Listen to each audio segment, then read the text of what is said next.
Congratulations, you just inherited Venice. The canals, the palazzos, the whole floating spectacle. It's yours. And your first discovery is that owning the most romantic city on Earth is a lot less romantic than you'd think. In fact, what you've really landed is a theme park that hasn't told its visitors the turnstiles are already being installed.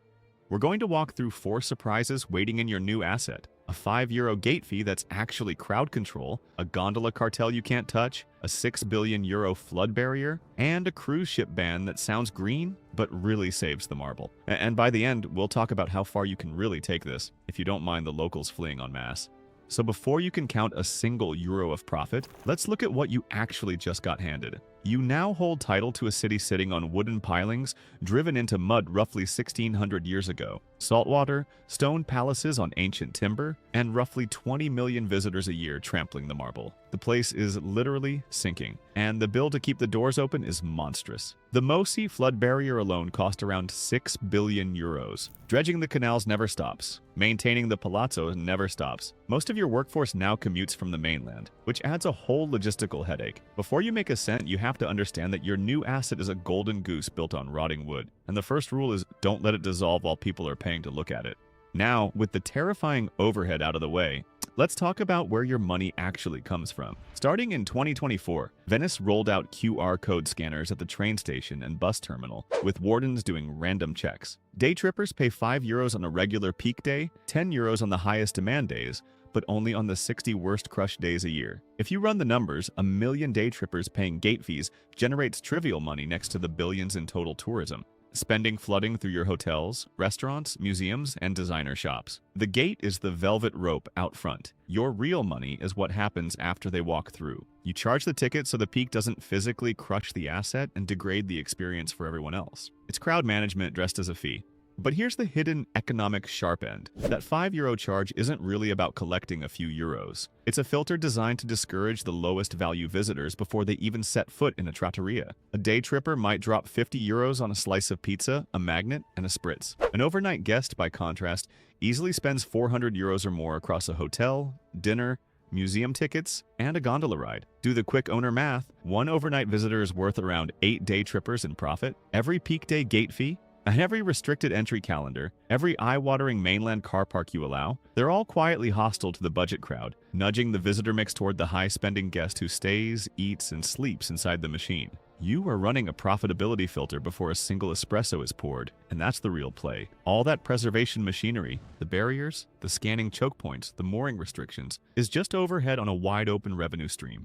Now, about your Gondola Cartel, and you can't break it. The gondola ride is controlled by the Ente Gondola, a guild that caps traditional passenger licenses at about 433. They pass almost exclusively within families, and if one were sold openly, it would likely fetch north of €200,000. The daytime price is fixed at roughly €90 for 30 minutes. Get this, no discount operators, no Uber gondola. If you woke up tomorrow and decided to flood the market with cheap boats to rake in volume, you'd destroy the very image that commands the premium. The lagoon would become a traffic jam of fiberglass knockoffs. The canals would sound like a bumper boat ride, and that postcard moment everyone overpays for would vanish along with your profit. The cartel's scarcity and price stability are the product's quality floor. You don't run gondolas like taxis. You run them like a premium ride monopoly because the instant the romance gets cheap, the whole machine loses its price tag.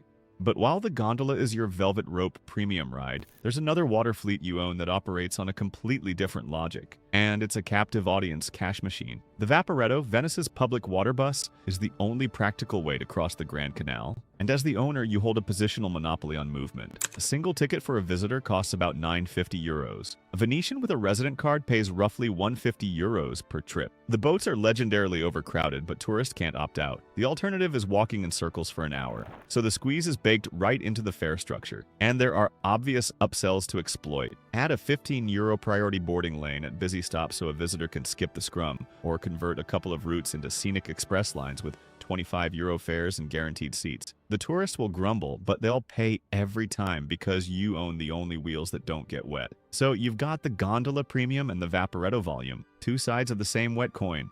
Now, there's a third water-based income stream hiding in plain sight, and it doesn't even come from a boat you own. Walk into any upscale hotel in your city and ask the concierge for a recommendation. They'll likely hand you a ticket for a free water taxi to Murano to watch master glassblowers at a factory showroom. What the guest doesn't see is that the factory pays the hotel concierge a commission of roughly 20 to 30% on every piece of glass that guest walks out with. A hand-blown vase priced at 200 euros kicks back 40 to 60 euros straight into the concierge's pocket. The free boat ride is a loss leader. The factory covers it because it turns a curious tourist into a captive customer inside a high-pressure sales room. Right now, you, the owner, see exactly zero of that cash. Your move is to centralize the funnel. You issue official city-endorsed glass tour licenses to the factories and take a flat 25% royalty on every tourist glass sale that results from those tours. You don't run a furnace, you don't hire a single artisan, you just tax the pipeline that's already delivering warm, ready-to-buy visitors.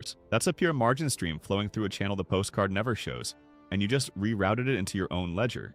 Now, moving from that quiet little kickback machine to the single biggest infrastructure line item in your entire portfolio, let's talk about MOSE. MOSE is a system of 78 retractable box-shaped gates sitting at the lagoon's 3 inlets. When a tide above 110 centimeters is forecast, compressed air empties water from the gates, they rise, and they block the Adriatic. The cost was roughly 6 billion euros, decades late, riddled with corruption-laden contracts. But since 2020, it has repeatedly kept St. Mark's Square dry. The cold owner's math is this: without MOSE, 100 floods a year pit the marble, rot the shop fronts, and turn hotel basements into lagoons, and visitors eventually stop coming. The lifetime tourism earnings it protects dwarf that 6 billion euro price tag. And here's the part the tourists never see. Well, the Italian state paid most of it because Venice's brand is Italy's brand. You didn't write the check, but you'd be insane to operate without this thing. It's the world's most expensive insurance policy on a postcard.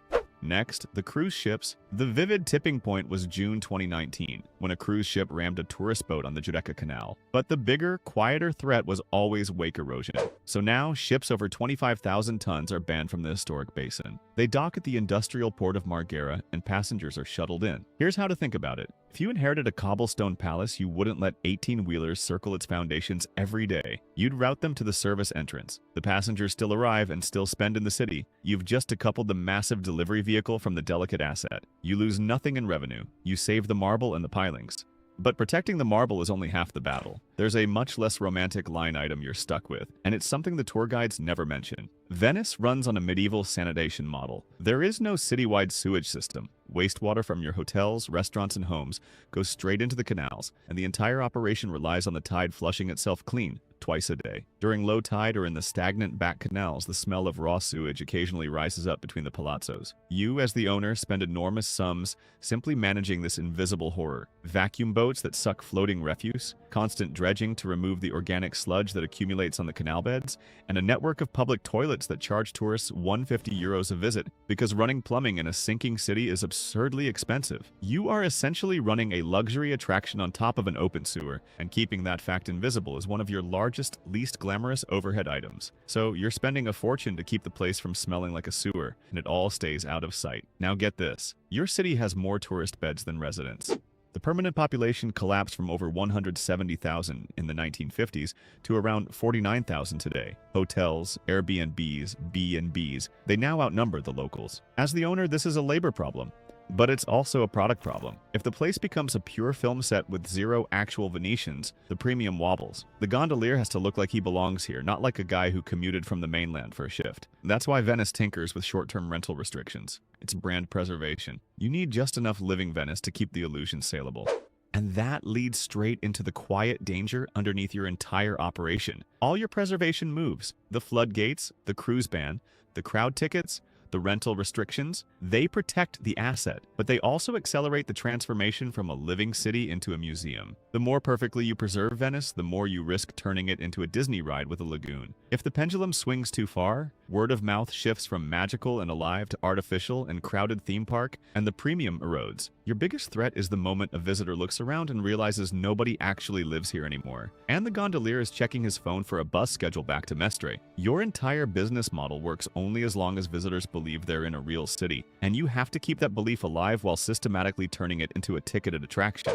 Alright, since it's yours anyway, let's pull out all the stops. You could roll out premium pedestrian fast-pass lanes on peak days. For 20 euros extra, visitors skip the scrum on the Rialto Bridge and use a dedicated red-carpeted crossing lane, with an audio guide telling them the bridge was voted most romantic fast-pass experience of 2026 by the owner. You could launch the authentic Venetian flood experience package. During Acqua Alta, sell tickets to wade through St. Mark's Square in rented rubber boots, with waiters and waiters serving bellinis from floating trays. A commemorative "I survived the high water" photo at the soak line is an extra €15, and you could auction the naming rights to the Bridge of Sighs. A luxury watch brand gets the title, The Bridge of Sighs, presented by them. Every sigh comes with a complimentary catalog. It's tasteful, it's historic, and it covers your entire dredging budget for the year.